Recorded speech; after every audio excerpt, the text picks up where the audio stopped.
여러분 옆에 있는 우리 믿음의 동역자들이에요. 교회 가족들입니다. 한 주 동안 또 무탈하게 은혜 가운데 잘 지내왔습니다. 옆에 있는 분들을 격려하시면서 축복했으면 좋겠습니다. 눈인사로 한번 인사해 주세요. 참 잘 오셨습니다. 축복합니다. 아울러서 하나님께서 우리를 생명사계 속에 보호해 주셔서 오늘 이렇게 주일 맞아 예배 자리에 나올 수 있도록 은혜 베풀어 주셨습니다. 그 하나님 앞에 우리 감사의 박수 올렸으면 좋겠습니다. 할렐루야. 주님을 찬양합니다. 성숙이라고 하는 단어를 국어사전은 이렇게 정의를 내립니다. 세 가지인데요. 첫 번째는 생물의 발육이 완전히 이루어짐. 두 번째는 몸과 마음이 자라서 어른스럽게 됨. 세 번째는 경험이나 습관을 쌓아 익숙해짐. 이 중에서 우리가 보통 말하는 성숙은 2번입니다. 그렇죠? 몸과 마음이 자라서 어른스럽게 균형을 잘 갖추는 것.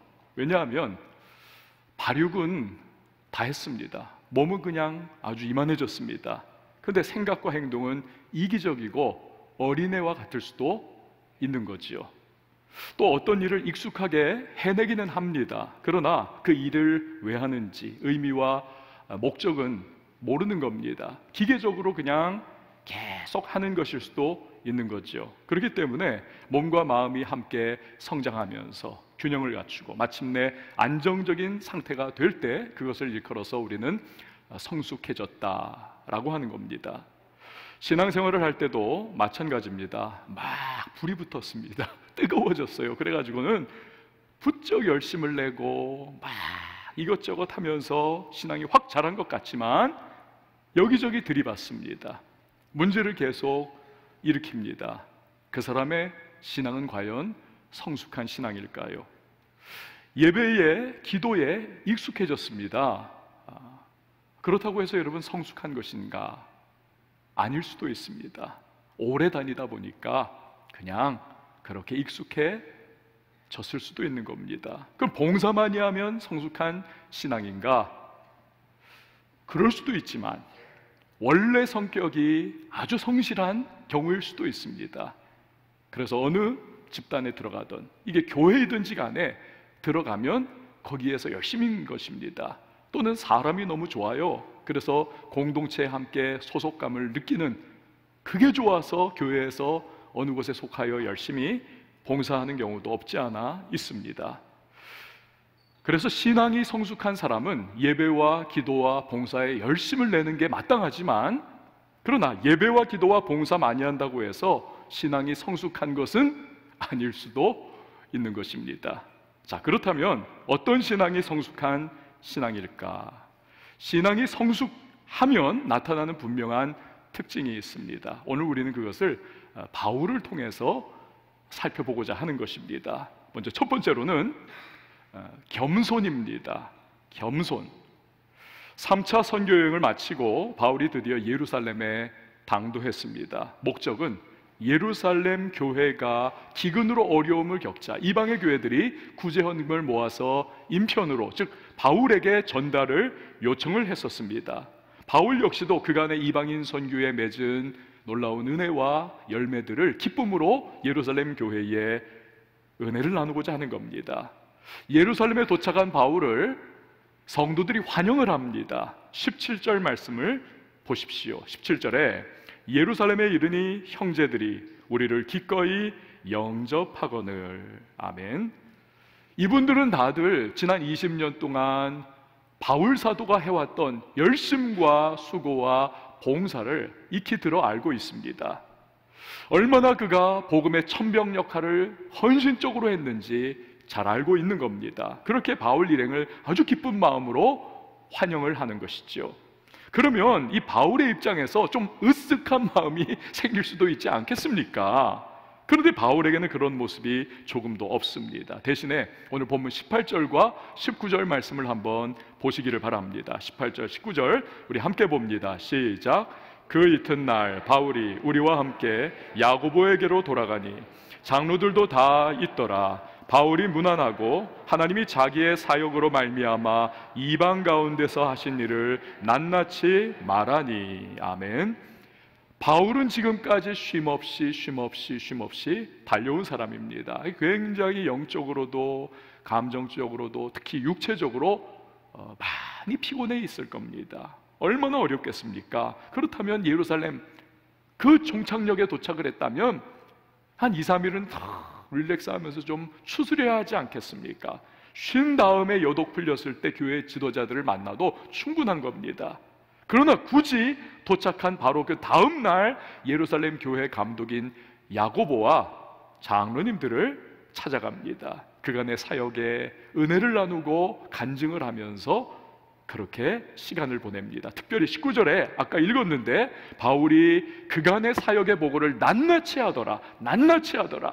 이런 모습을 보면 어떠한 우쭐함이나 허세나 교만이 바울의 마음에 묻어있지 않다는 것을 우리는 확인할 수가 있습니다. 사실 바울과 같은 인물에게 있어서 겸손하기라는 것이 여러분 얼마나 어려운 일이겠습니까? 기독교 역사상 가장 큰 일을 감당한 사람 아닙니까? 3번에 걸친 선교여행 통해서 아시아와 유럽에 많은 사람들 구원했고 여러 교회들을 세우지 않았습니까?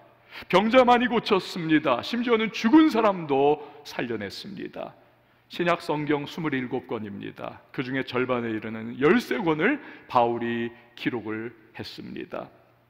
심지어는 그는 3층 천, 즉 천국에 올라가서 가히 사람이 듣고 보지 못할 일들을 그 계시를 충만하게 보고 들었던 사람 아닙니까? 그는 영적 거장 중에 거장이구나 라고 우리가 말할 수 있습니다. 그런데 겸손을 놓치지 않더라는 것입니다. 이것이 그의 신앙적, 영적 업적을, 그의 기품을 더 빛나게 하는 것입니다. 안타깝게도 많은 분들이 이 겸손이라고 하는 최종적인 신앙의 테스트, 싸움에서 실패를 합니다. 그간의 업적과 성취가 오히려 교만의 통로가 되어 버립니다. 결국 성숙한 그리스도인이 되지 못하고 말미에 자빠지거나 주저앉아 버리는 안타까운 모습을 보입니다. 우리가 늘 기억해야 하는 것은 우리는 언제든지 쓰러지고 넘어질 수 있는 불완전한 존재라는 사실입니다. 워렌 버핏 아시죠? 그는 늘 전 세계 부자 순위 10손가락 안에 드는 사람입니다. 투자계의 살아있는 전설이라고 일컫는 사람입니다. 오죽하면 단둘이 식사 한 2-3시간 같이 하면서 이 버핏에게 투자 조언을 받는 사람 54억 원을 지난 해에 냈더라고요. 54억 원을 그 한 끼 식사에. 그러나 이러한 버핏도 올 1월에 금융 다단계 폰지 사기라고 하죠. 여기 걸려 들어가지고 4천억 원을 날려버렸습니다. 제 아무리 투자의 신이라고 하는 별명 가진 사람도 이럴 수 있다는 것입니다. 사랑하는 여러분, 우리는 늘 겸손한, 성경 말씀대로는 겸손으로 띠를 동일 수 있는 저와 여러분이 될 수 있기를 바랍니다. 그럼 어떻게 겸손할 수 있을까요? 고린도전서 15장 10절에 보면 바울이 겸손을 유지할 수 있었던 이유가 나옵니다. 우리 같이 한번 읽어보도록 하겠습니다. 시작. 그러나 내가 나 된 것은 하나님의 은혜로 된 것이니 내게 주신 그의 은혜가 헛되지 아니하여 내가 모든 사도보다 더 많이 수고하였으나 내가 한 것이 아니요 오직 나와 함께 하신 하나님의 은혜로라. 아멘. 바울은 늘 자기가 어떠한 사람이었는지를 기억을 하는 겁니다. 스데반 죽을 때에 자기가 앞장서서 돌 던지자고 투표했던 사람입니다.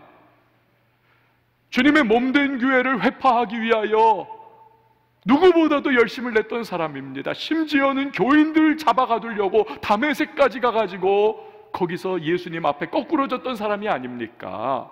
이렇게 죄인의 괴수 노릇했던 자신을 주님이 용서해 주시고 구원해 주시고 심지어는 복음을 위하여 사도로 지금까지 사용해 주시는 겁니다. 내가 지금의 나 될 수 있는 것은 내가 아니야, 오직 이건 하나님의 은혜야, 이걸 고백하고 있는 것입니다. 이 너무 감사한 겁니다. 그렇게 누구보다도 힘써 주님을 위하여 헌신하고 달려가며 복음을 전하고 있는 겁니다. 이 주님의 은혜를 생각하면 바울은요 교만할래야 교만할 수가 없는 것입니다. 이런 얘기가 있습니다. 어떤 사람이 이제 천국의 문 앞에 갔습니다. 근데 문지기가 있더라는 거예요. 문지기가 입국 심사 테스트를 하더라는 겁니다. 너 살면서 뭐 했니? 예, 저 열심히 교회에서 봉사했습니다. 0.1점. 또 뭐 한 거 있어? 예, 저 열심히 전도했습니다. 그것도 0.1점. 뭐 또 있어? 예, 저 헌금도 열심히 했습니다. 그것도 0.1점. 이런 식으로 자꾸 이제 레퍼토리도 다 끝나가는데 0.1점만 주더라는 겁니다. 이분이 너무 스트레스를 받았어요. 천국 들어가야 되는데 이거 자꾸 문 앞에서 문지기가 점수나 매기고 있네. 그리고 0.1점만 계속 맞고 있네. 문지기님, 도대체 천국에 입성하려면 몇 점 맞아야 합니까? 100점 맞아야 돼. 이분이 기가 죽어가지고는 무릎에 힘이 빠져서 털썩 주저앉으면서 이분이 외쳤다는 거예요. 아니 100점이요? 이런 식이면 대체 누가 들어갈 수 있겠어요? 은혜 베풀어 주지 않으면 통과 못하겠네요. 그러자 문지기가 박수를 치면서 맞았어, 은혜야, 너 100점이야, 들어가 하더라는 것입니다. 여러분, 우리는 은혜로 주님 앞에 구원받고 은혜로 천국 가는 것임을 믿으시길 바랍니다. 한량없는 은혜이고 갚을 길 없는 은혜로 우리는 구원받고 영원한 생명을 누릴 수가 있는 것입니다. 리빙스턴은 아프리카 선교사였고 탐험가로도 명성이 자자했던 분입니다. 그가 2차 아프리카 선교 마치고 귀국했을 때 온 영국이 환호를 합니다. 세계적인 케임브리지 대학과 옥스퍼드 대학이 명예 박사학위를 수여를 했어요. 가는 곳마다 영웅 대접합니다. 근데 그가 케임브리지 대학에서 선교 보고를 할 때 이런 보고를 합니다. 하나님께서 아프리카 선교의 사명 허락하신 것을 감사합니다. 저는 희생 봉사한 사람이란 자격을, 찬사를 받을 자격이 없습니다. 제가 한 일은 단지 갚을 길 없는 하나님 은혜를 만분의 1이라도 갚으려고 한 것에 불과할 따름입니다. 여러분, 앞에서도 말씀드렸듯 우리들 성도의 신앙의 마지막 싸움, 마지막 테스트, 겸손의 테스트입니다.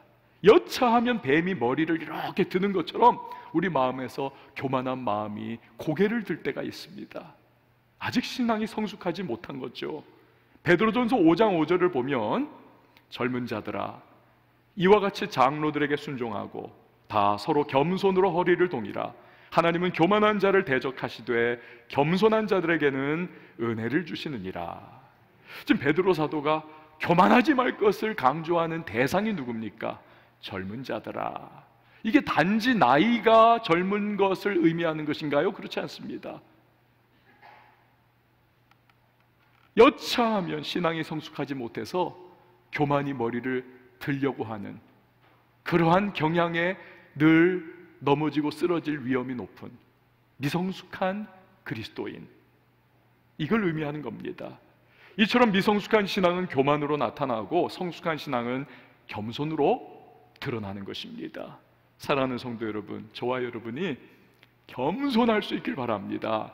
끝까지 겸손으로 허리를 동이는 저와 여러분이 될 수 있길 바랍니다. 무슨 일을 하건, 무슨 업적을 세웠건, 무슨 성취를 우리가 만들었건 간에 모든 것은 주님의 은혜입니다. 이 고백을 할 수 있는 저와 여러분이 되어야만 되겠습니다. 바울의 성숙한 신앙은 두 번째로 교회의 질서를 지키는 모습에서 나타납니다. 언젠가 참 황당해요. 인구가 많고 그러다 보니까 인도라고 하는 나라, 참 별일이 다 있습니다. 외신 보도에 27살짜리 인도 청년이 부모를 고소를 한답니다. 고소를. 이유가 황당해요. 자기의 동의 없이 부모가 자기를 낳았기 때문이라는 겁니다. 왜 날 낳아가지고는 나를 이렇게 죽어라고 공부하게 만들고, 왜 날 낳아가지고는 이렇게 직장생활까지 하면서 밥 벌어먹고 살아야 되는 이 인생의 고통을 나에게 가져다 줬느냐. 그러니 우리 부모 부자다, 내 동의 없이 나를 낳아서 이렇게 인생 고달픈 삶 살게 했으니 나 평생 늙어 죽을 때까지 먹고 살 수 있도록 재산 나에게 뚝 떼주도록 그렇게 해달라, 고소를 한다는 겁니다. 여러분, 이런 집안을 무슨 집안이라고 합니까? 콩가루 집안이라고 합니다. 콩가루는 모이지를 못해요. 떡에 붙어 있다가도 후루룩 다 떨어집니다, 밑으로. 콩가루예요. 그 질서 없는 집을 콩가루 집안이라고 하지요. 교회도 콩가루 교회가 있을 수 있습니다. 질서 없는 교인입니다. 교인들이 마치 사사기 시대의 사람들처럼 제소견에 오른 대로 다 저마다 멋대로 하는 겁니다. 목회자의 영적 권위도 무시하고, 목회자면 다냐? 이러면서 하여튼 자기 뜻대로 막 나가는 겁니다. 목회자는 목회자대로 사랑과 헌신을 놓쳐버리고 마치 그냥 직장인처럼 교회 왔다 갔다 하면서 내일 그냥 그거나 하고 끝나면 되지 뭐. 콩가루 교회예요. 이런 교회가 잘 될 수가 없는 것이죠. 교회는 여러분, 복음으로 세상을 변화시키는 주님의 군대가 교회인 줄 믿으시기를 바랍니다. 군대이든 어떤 조직, 집단이든 질서와 명령 체계가 이게 필수요 생명입니다. 이런 말이 있어요. 양이 이끄는 사자 무리보다 사자가 이끄는 양 무리가 강하다. 무슨 뜻입니까? 질서가 없으면 비록 사자들로 이루어진 집단, 군대여도 이 오합지졸이 돼서 패한다는 겁니다. 그러나 질서가 잘 잡히면 연약한 자들로 구성된 그러한 군대라 할지라도 강군이 되고 결국 승리한다는 것이죠. 2004년 올림픽 때 진짜 그랬습니다. 여러분, 미국의 농구 이거 뭐 그냥 열광하지 않습니까? NBA 농구는 세계 최고가 아닙니까? 그 중에 스타들은 진짜 스타예요. 몸값이 수백억, 수천억 하지 않습니까? 이런 사람들이 2004년 올림픽 농구 대표들로 뽑혔습니다. NBA 중에서도 별같은 사람들이. 그러니까 이건 드림팀, 베스트 오브 베스트입니다. 금메달은 따놓은 당상. 그런데 문제가 뭐냐면 갑자기 결성이 된 데다가 이 사람들이 다들 다 잘났어요. 그러니까 맞춰볼 시간이 별로 없습니다. 시합이 시작이 되니까 질서 안 잡힌 것이 그대로 드러난 겁니다. 예선전 1차전 때 푸에르토리코에게 붙었는데 무려 19점 차이로 대패를 했습니다. 2차전 때 리투아니아에게도, 죄송하지만 듣보잡 아닙니까? 리투아니아에게도 또 패해버렸습니다. 이렇게 내리 2패를 하고는 그제서야 겨우 정신을 차려가지고 막 비상 걸렸습니다. 겨우겨우 4위로 본선을 진출을 했습니다. 그 유명한 선수들로 이루어진 드림팀이었지만 겨우겨우 질서체계가 없으니 망신당하다가 동메달에 만족할 수밖에 없더라는 것입니다. 교회는 질서체계가 잘 잡혀야만 주님의 군대로서 복음으로 세상을 점령하는 영적 싸움을 승리할 수가 있는 것입니다. 사도행전의 예루살렘 교회가 예수님 말씀하신 것처럼 예루살렘과 온 유대와 사마리아와 땅끝까지 이르러 주님의 명령 순종하며 복음을 믿게 증거할 수 있었던 것은 성령 충만한 성도들이 교회의 질서를 잘 지키면서 이루어진 교회였기에 가능하게 된 것이지요. 여러분, 제가 말씀드렸을 때 성령 충만한 교회가 질서가 잘 잡혔을 때 이 조합이 너무너무나 중요합니다. 성령은 충만해요. 은사는 엄청 받았습니다. 그런데 교회 질서를 안 지킵니다. 이 사람은 그 성령의 은사 많이 받은 것만큼 이 사람은 폭탄이에요. 더 큰 문제를 일으키고 사람들에게 영향을 더 끼칠 수 있으니까 더 교회의 영적 데미지를 크게 입힐 수 있는 겁니다. 그래서 복음의 길을 어지럽히는 복음의 원수 노릇을 더 할 수가 있는 거지요. 그렇게 성령 충만하면 할수록, 은사가 크면 클수록, 내가 가진 힘이 강하면 강할수록, 내 조건이 크면 클수록 교회 질서를 잘 지키는 것이 더더욱 중요한 것입니다. 사도 바울을 보십시오. 우리 다시 한번 18절 19절 말씀을 읽어볼까요? 18절 19절입니다. 시작. 그 이튿날 바울이 우리와 함께 야고보에게로 들어가니 장로들도 다 있더라. 바울이 문안하고 하나님이 자기의 사역으로 말미암아 이방 가운데서 하신 일을 낱낱이 말하니. 아멘. 여기 나오는 야고보는 예수님의 동생인 야고보입니다. 12 제자 중에 한 명인 야고보는 이전에 이미 헤롯에게 목이 베어져서 순교를 했습니다. 그러니까 예수님 동생 야고보, 이 야고보가 비록 당시 예루살렘 교회의 감독이었고 또 이 사람이 야고보서를 기록을 하지만 사실 바울과 비교를 해보면 영적인 능력도 그렇고 지적인 능력은 말할 것도 없어요. 바울은 엘리트 중에 엘리트니까. 거기다가 지금까지 해왔던 사역의 강도나 크기 같은 것, 사실은 바울과 비교할 수 없습니다. 그만큼 바울이 월등하죠. 장로들도 마찬가지 아니겠습니까? 그러나 바울은 예루살렘 교회의 질서를 철저하게 지키고 따릅니다.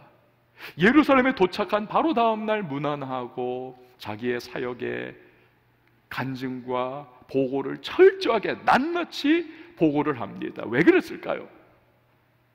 내가 죽어야 교회가 살기 때문입니다. 그것은 교회의 질서를 따를 때 이루어지는 것입니다. 이게 바울의 성숙한 신앙 인격이었던 것입니다. 만약에 그 탁월한 바울이 아니 너나 나나 뭐 다를 게 있냐, 너가 예수님 동생이어가지고 프리미엄 더 얹은 거 외에 내가 더 이랬지 않느냐 이러면서 은근히 마음속으로 교회 질서를 따르지 않았다면 여러분 예루살렘 교회는 바울이 떠난 이후에 굉장히 영적 데미지를 입었을 겁니다. 처음 시작할 때는 어렵지만 그 다음 물고 한번 트이면 쉽습니다.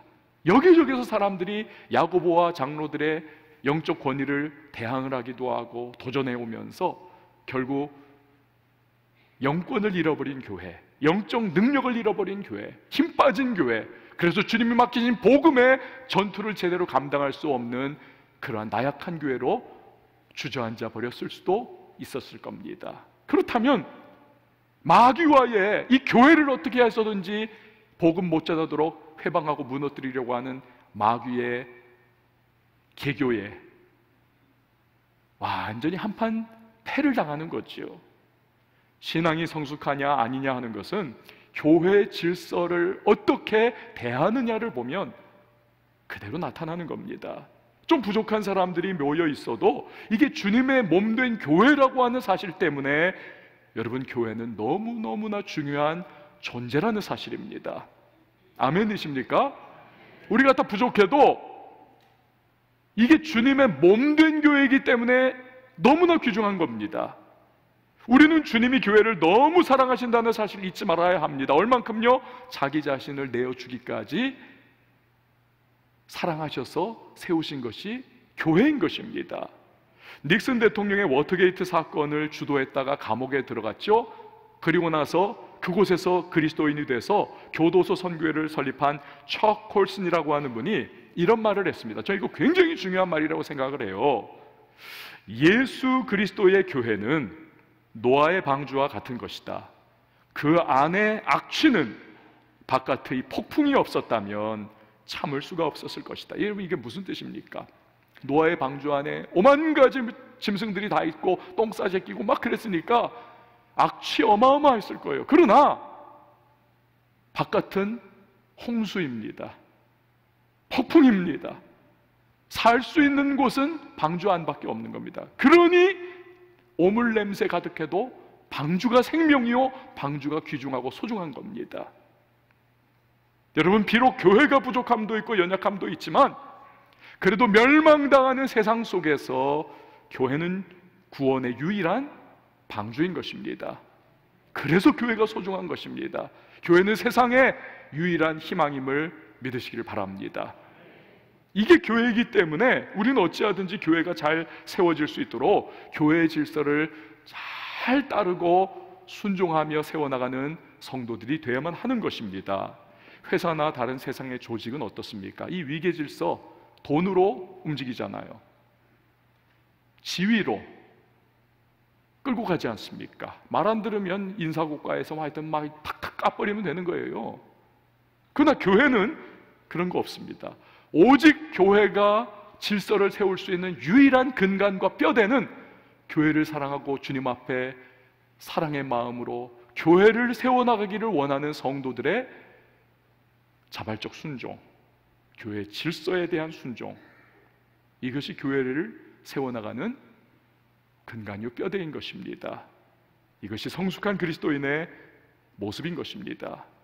세 번째로, 덕을 세우는 것에서 사도 바울의 성숙한 신앙의 특징이 드러납니다. 미국의 시인이요 사상가였던 랄프 waldo 에머슨은 이런 말을 했습니다. 위대해지면 오해받을 수밖에 없다. 그렇죠. 누군가 관심의 초점이 되면 그때부터 설왕설래가 시작됩니다. 찬사도 받지만 오해도 들어오는 것입니다. 바울도 그랬습니다. 야고보와 장로들에게 그간의 사역 보고를 쭉 합니다. 그러자 20절, 21절 말씀 한번 보시기 바랍니다. 그들이 듣고 하나님께 영광을 돌리고 바울더러 이르되, 형제여, 그대도 보는 바에 유대인 중에 믿는 자 수만 명이 있으니 다 율법의 열성을 가진 자라. 내가 이방에 있는 모든 유대인을 가르치되 모세를 배반하고 아들들에게 할례를 행하지 말고 또 관습을 지키지 말라 한다 함을 그들이 들었도다. 예수 믿고 신앙생활하는 사람들이, 즉 유대인으로서 예수 믿고 신앙생활하는 사람들이 수만 명이라는 겁니다. 그런데 이 수만 명의 유대인 크리스찬들은 어떤 특징을 가지고 있느냐? 태어날 때부터 유대의 환경, 즉 율법의 환경 속에서 태어나 자랐으니 예수를 믿어도 율법을 소중히 여깁니다.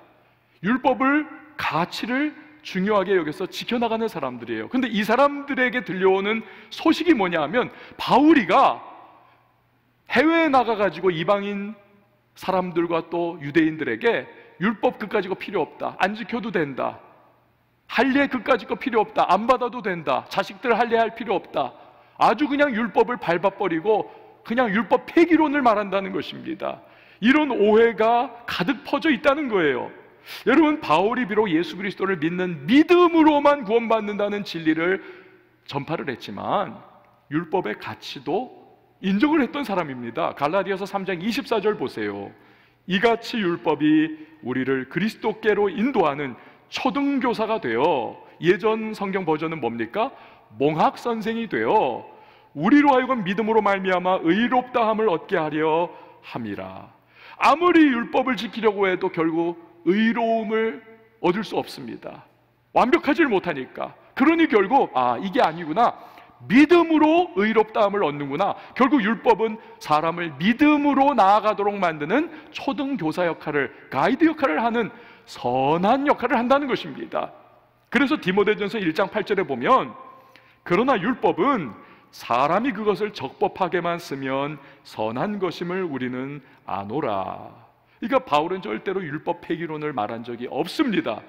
심지어 회당에서 유대인들에게 복음 전하기 위해서 헬라인 아버지를 두고 있는, 그래서 할례를 안 받았던 디모데에게, 야, 너 우리 회당 가서 마음껏 우리 전도하려면 너가 할례 받아야 돼, 너 할례 받아라, 받게 했던, 이게 바로 사도 바울 아닙니까? 근데 지금 오해를 받았어요. 엄청나게 지금 기분 나쁠 수가 있고 속이 뒤틀릴 수도 있습니다. 하지만 화내거나 기분 나빠하지 않습니다. 대신에 바울은 유대인 크리스찬들의 오해를 풀어주는 일에 최선을 다합니다. 그래서 야고보의 말을 따릅니다. 어떻게 해요? 23절, 24절 말씀 우리 같이 한번 읽어봅니다. 시작. 우리가 말하는 이대로 하라. 서원한 네 사람이 우리에게 있으니 그들을 데리고 함께 결례를 행하고 그들을 위하여 비용을 내어 머리를 깎게 하라. 그러면 모든 사람이 그대에 대하여 들은 것이 사실이 아니고 그대도 율법을 지켜 행하는 줄로 알 것이라. 아멘. 하나님께 이 당시에 유대인 중에서 나시린의 소원을 했던 사람들이 있습니다. 몇 개월 혹은 몇 년까지도 나시린으로서의 소원을 해서 뭔가 감사한 것을 내가 하나님 앞에 소원을 지키면서 내가 표현해야 되겠다, 또는 하나님의 은혜를 구하면서 내가 서원 기간을 보내야 되겠다. 이 서원 기간 동안에는 세 가지를 금지입니다. 포도나무의 소산 금지, 머리 깎는 것 금지, 그리고는 죽은 시체 가까이 가는 것 금지. 서원의 기간이 다 끝나면 머리를 성전에 와서 깎습니다. 마무리하는 행위로, 그리고 번제와 화목제와 소제의 이 3대 제사를 드리면서 서원을 종료 행사를 하는 겁니다. 문제는 돈이 많이 들어요. 번제 드려야죠, 제물이 들어가고, 소제 드려야죠, 화목제 드려야죠, 뭐 소 잡고 양 잡고 막 이래야 되니까 돈이 많이 들어가는 겁니다. 서원은 지켰는데 이 마지막 행사를 그래서 돈 없어서 못하는 사람들이 꽤 있었습니다. 유대 사회의 미덕이 뭐냐? 부유한 사람이 이런 사람들에게 돈을 내줘서 결례를 행할 수 있도록, 마지막 마무리를 할 수 있도록 해주면, 야, 이 사람 참 선행 베푸는 사람이야, 그랬던 겁니다. 야고보가 그거 하라는 거예요. 그러면 유대인들이 바울도 율법을 소중하게 여기는구나, 오해였구나 할 거라는 겁니다. 이 제안을 바울이 받아들이는 겁니다. 서원자가 4명이나 되니까 아주 큰 비용을 냈어야 하는데 바울이 그것을 기꺼이 감당을 합니다. 26절 말씀 우리 같이 한번 읽어보도록 하겠습니다. 시작. 바울이 이 사람들을 데리고 이튿날 그들과 함께 결례를 행하고 성전에 들어가서 각 사람을 위하여 제사 드릴 때까지의 결례 기간이 만기된 것을 신고하니라. 아멘. 여러분, 바울이 왜 이런 일을 했을까요? 그것은 고린도전서 9장 20절에서 바울이 했던 말에 바울의 마음이 담겨 있는 겁니다. 고린도전서 9장 20절 보니까 유대인들에게 내가 유대인과 같이 된 것은 유대인들을 얻고자 함이요, 율법 아래에 있는 자들에게는 내가 율법 아래에 있지 아니하나 율법 아래에 있는 자같이 된 것은 율법 아래에 있는 자들을 얻고자 함이요. 유대인들, 율법 아래에 있는 사람들이 똑같은 사람들이에요. 유대인들이 율법 아래에서 생활을 했으니까. 그런데 내가 왜 율법 아래에 사실 있지도 않고 나는 율법을 초월해서 이제는 예수 안에서 자유함을 누리지만 내가 왜 서원의 결례를 행하는 것을 내가 함께 해줬을까? 내가 왜 율법 아래로 들어갔을까? 그것은 내가 유대인들, 율법 아래에 있는 사람들도 구원하기를 원하는 마음 때문이다라는 겁니다. 바울의 성숙한 신앙 인격입니다. 니들이 뭐라 해도 나만 떳떳하면 돼, 이게 아니라는 겁니다. 유대인 성도들의 신앙의 유익을 위해서라면 내가 좀 억울해도, 내가 좀 답답해도 그래도 내가 애써보겠다, 이 마음인 겁니다. 사랑하는 여러분, 교회 안에서 우리의 마음은 어떻습니까? 나만 되면 그럼 되는 겁니까? 독불정무식 신앙생활하면서 자기는 잘한다고 자화자찬하지만 주변이 초토화돼요. 다 힘들어요. 다 죽겠다는 겁니다. 여러분, 다른 사람을 배려하는 신앙 인격이 필요합니다. 덕을 세워야 한다는 것입니다. 미국 이민교회에서 있었던 이야기입니다. 어느 장로님이 22년 동안 무려 교회를 108번 옮겼습니다. 108번.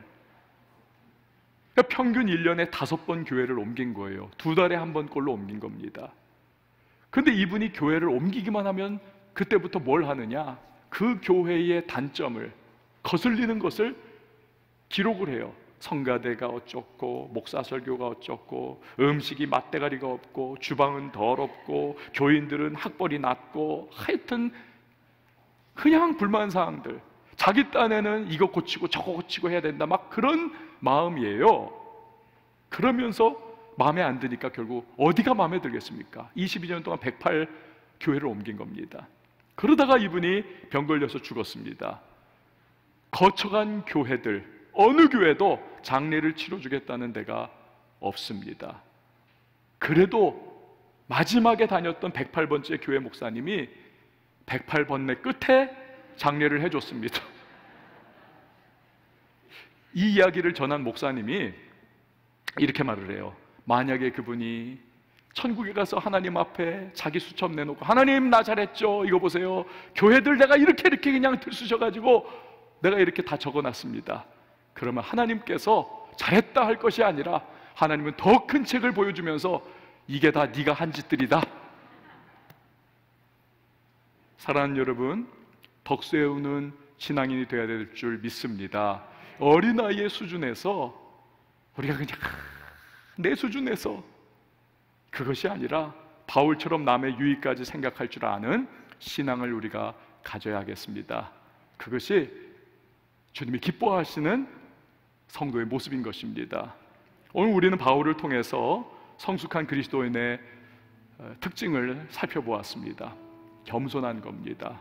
겸손한 것, 교회의 질서를 지키는 모습입니다. 그리고 덕을 세우는 모습입니다. 바라는 것은 저와 여러분이 가면 갈수록 성숙한 그리스도인의 모습을 닮아가서 주님의 손에 붙들려 멋지게 쓰임받는 하나님의 사람들이 될 수 있기를 예수님의 이름으로 축원을 드립니다. 우리 함께 찬양하시고 기도하도록 하겠습니다. 지난주에 함께 불렀던 찬양인데요, 두려워 말라 너와 함께함이니 놀라지 말라 나는 내 하나님 됨이니 내가 너를 굳세게 하리라 내가 손으로 너를 굳게 붙잡아 주리라 나는 너의 하나님이라. 우리 같이 찬양하도록 하겠습니다. 두려워 말라 너와 함께하니 놀라지 말라 놀라지 말라 나는 내 하나님 됨 무서워 말라 무서워 말라 내가 널 도와주리니 너는 마음을 염려치 마 두려워 말라 너와 함께함이니 두려워 말라 너와 함께함이니 놀라지 말라 놀라지 말라 나는 내 하나님 됨이니 무서워 말라 내가 널 도와주리니 너는 마음을 염려치 말라. 아멘. 내가 너를 굳세게 하리라 내 손으로 너를 꼭 붙잡아 주리라 내가 너를 의롭게 하리니 너를 마음에 염려치 마 내가 너를 굳세게 하리라 내가 너를 굳세게 하리라 내 손으로 너를 꼭 붙잡아 주리라 내가 너를 의롭게 하리니 너는 마음에 염려치 나는 너의 하나님이라 나는 너의 하나님이라 하늘을 지는 창조주라 하늘 소산을 베푸는 자 나는 여호와니라 나의 의로움을 받은 자 나의 찬송을 부르는 자 너는 두려워 내가 너를 굳세게 하리라 내 손으로 너를 꼭 붙잡아 주리라 내가 너를 의롭게 하리니 너는 마음에 내가 너를 굳세게 하리라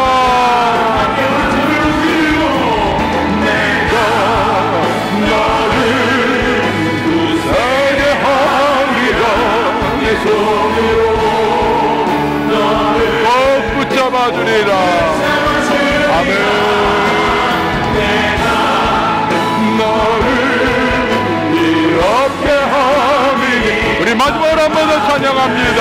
내가 너를 굳세게 하리라 내가 너를 굳세게 하리라 내 손으로 너를 꼭 붙잡아 주리라 내가 너를 이렇게 하리니 염려치 말라. 너는 마음에 염려치 말라. 너는 마음에 염려치 말라.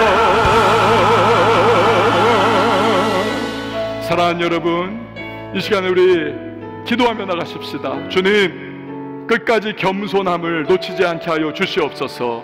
교만함에 머리가 자꾸 뱀처럼 내 마음속에 솟아오를 때에 주여, 나의 나 된 것 하나님의 은혜라는 사실을 다시 한번 기억하며 겸손케 하여 주옵소서.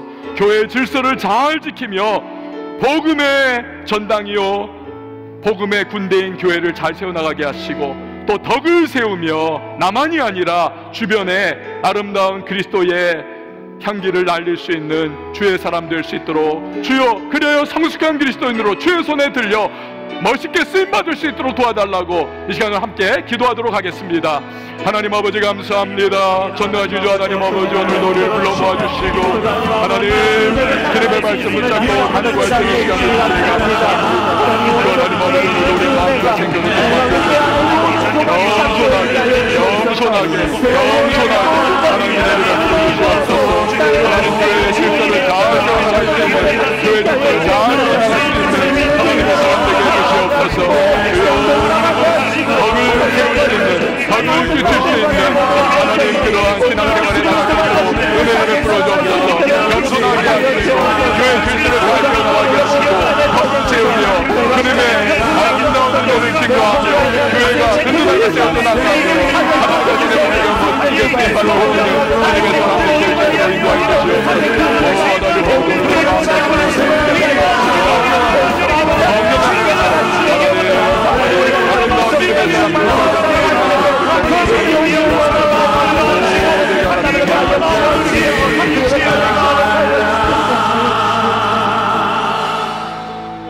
주님, 성숙한 그리스도인으로 살아갈 수 있도록, 그리하여 기뻐하시는 주님께서 능력의 손에 붙잡아 멋지게 사용하시는 주의 백성들이 되게 하여 주시옵소서. 예수님의 이름으로 기도합니다. 아멘. 주님 앞에 준비하신 예물 찬양과 함께 올려드리도록 하겠습니다.